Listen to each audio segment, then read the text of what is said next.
Shalom, selamat pagi saudaraku yang disayang oleh Tuhan. Renungan pagi untuk membuka hati, mengawali hari, melangkahkan kaki berjalan bersama dengan Tuhan. Ada realita kehidupan yang biasa kita hadapi, yaitu tidak semua orang senang atau suka dengan kita. Artinya ada orang-orang yang membenci kita.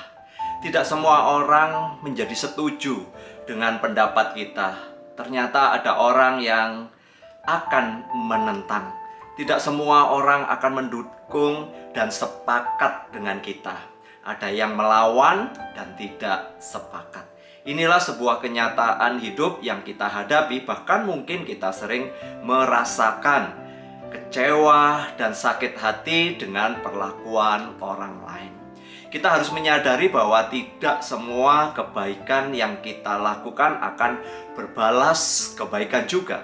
Ada kalanya kebaikan yang kita lakukan dibalas dengan hal-hal yang mengecewakan dan menyakitkan. Bahkan tidak jarang kebaikan yang kita kerjakan malah dimanfaatkan oleh orang lain yang membuat kita menjadi kesal. Dari semua peristiwa yang kita alami, tentu kita memiliki respon yang berbeda-beda. Ada orang yang marah, membalas, atau malah berbuat jahat. Kecewa berat, bahkan bisa menjadi stres. Kita tidak pernah tahu apa yang akan terjadi di depan kita, namun respon kita terhadap apa yang terjadi itu akan menentukan langkah kita selanjutnya.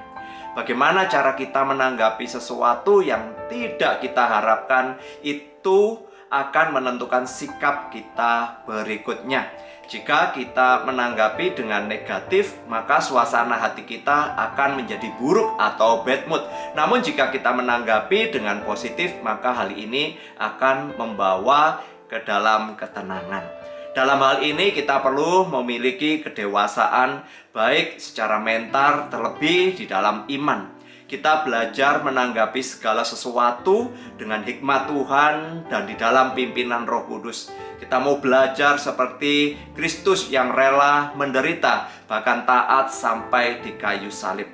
Hati Kristus yang penuh kasih adalah respon yang indah dan memberkati. Kita belajar untuk berbesar hati dan menerima hal-hal yang mungkin mengecewakan, dan juga memiliki kerelaan untuk memberi pengampunan. Firman Tuhan hari ini berkata, hendaklah keputusan-keputusanmu ditentukan oleh kedamaian yang diberikan oleh Kristus di dalam hatimu, sebab Allah memanggil kalian untuk menjadi anggota satu tubuh, supaya kalian hidup dalam kedamaian dari Kristus itu. Hendaklah kalian berterima kasih.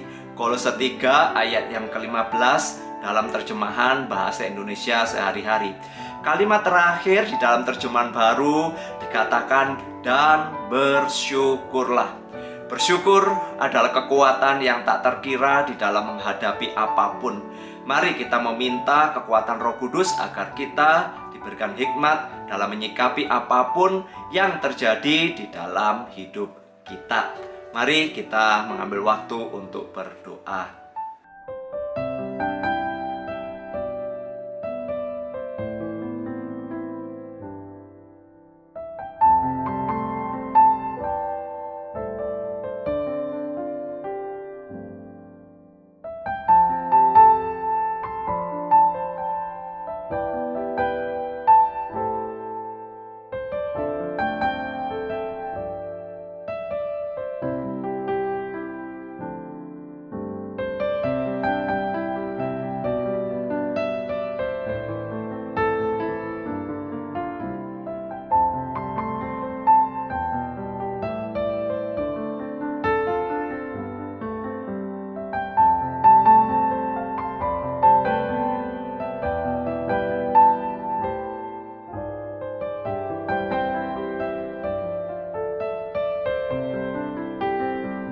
Tuhan, mampukan kami untuk senantiasa boleh menyikapi satu peristiwa yang terjadi dalam hidup kami berdasarkan kasih karunia-Mu. Berikan kami kesabaran, berikan hati kami yang lapang dada. Ajar kepada kami untuk memiliki kasih seperti-Mu ya Tuhan, memiliki hati yang mau mengampuni, Mampukan kami di dalam melewati setiap pergumulan yang ada, dan kami percaya Engkau senantiasa menyertai kami. Di dalam nama Tuhan Yesus kami berdoa dan kami mengucap syukur. Hidup kita tidak ditentukan oleh penilaian dari orang lain, tetapi sesungguhnya hidup kita adalah berharga di mata Tuhan. Jadi kerjakan kebaikan sesuai dengan kasih karunia Tuhan. Berkat dari Allah Bapa, Tuhan Yesus dan Roh Kudus menyertai kita hari ini sampai selama-lamanya. Amin.